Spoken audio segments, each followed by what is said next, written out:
Want to take some time talk about some story that through the pandemic and I was almost arrested for 4 times and so it's a little bit kind of what you're arrested for 4 times and scary and it's like this in the pandemic and look like a big fire burst out in your neighbor and you just like take the bucket and go to quench the fire, right? Try to run to quench the fire, and then you break the stop sign, and police will stop you because you break the stop sign, and then your neighbor have pond in the water. Here's a pond. You go the neighbor to get the water to quench the fire, and then the police catch you. Said you break out people's yard.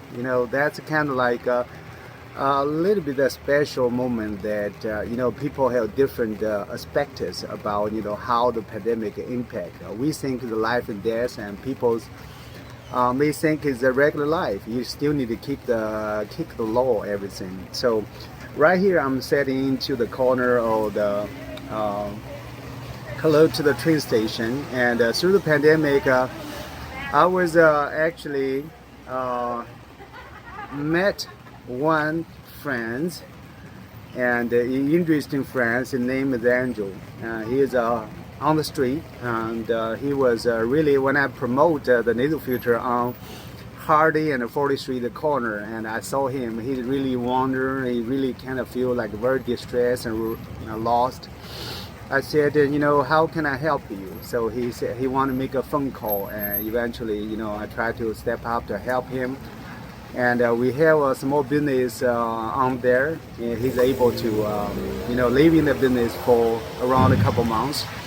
And at one time, we said, we go to try to promote the PLC nasal filter. And PLC nasal filter will help people life, protect people, help people life. And one day we drive around, we put like a sign, we put like a nasal filter, flyer on our car. We duct tape on it and become like commercial car and drive around.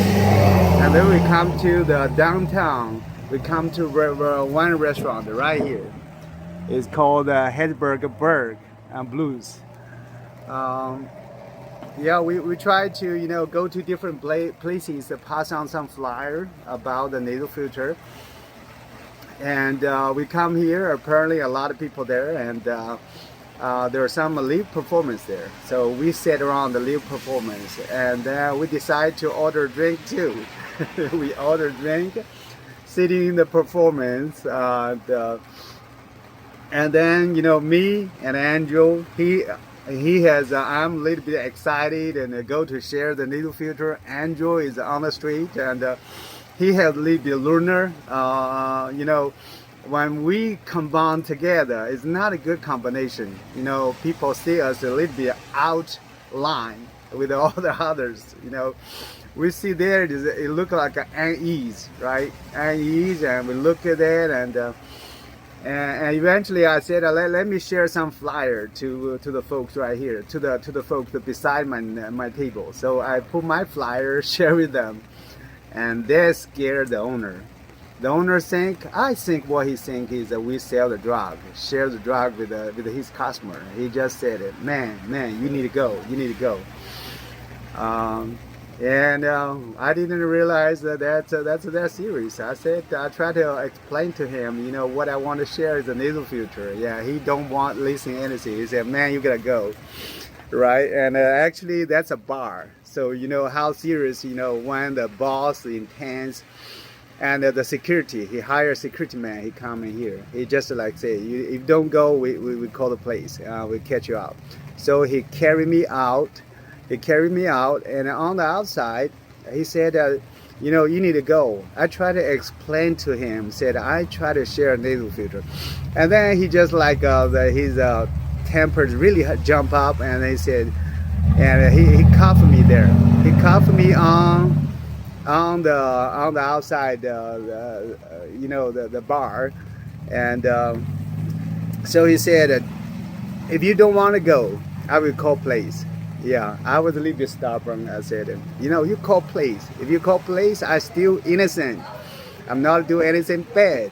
So he called police. and eventually place coming.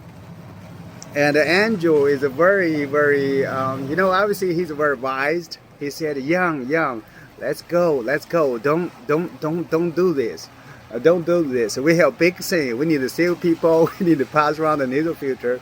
We don't need to mess this mess right here. And I was a little bit stubborn. I said, nope, I will wait in place. And I want to show that I'm innocent. And the police are coming. And eventually police called to me. And Andrew he's a cry over there. He said, yeah, let's go. We need to go. We need to leave. And he said, please now play. And then the police come in to catch me.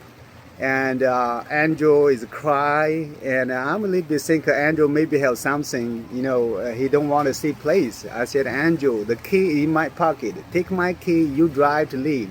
You go to our office there. You go there. I'll stay. Go to place.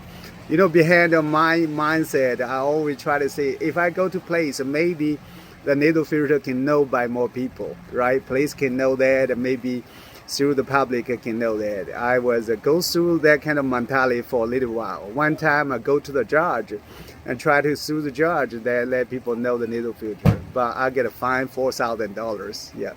So we go through that kind of phase, and Andrew cry. I said, Andrew, you go. Take the key, you go. And Andrew cried. He said, no, I will never leave you. I will never leave you behind. We gotta go together. He said, go together. And police come to me, and I was handcuffed.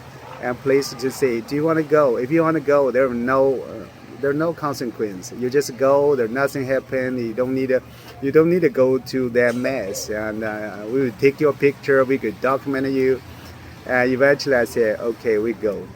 So that's what we left.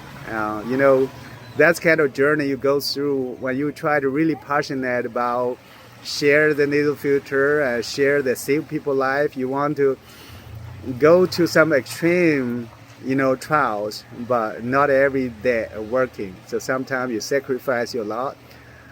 You pay money, you do things, but doesn't do right. So everything has a way. Right way do things. So I learned that.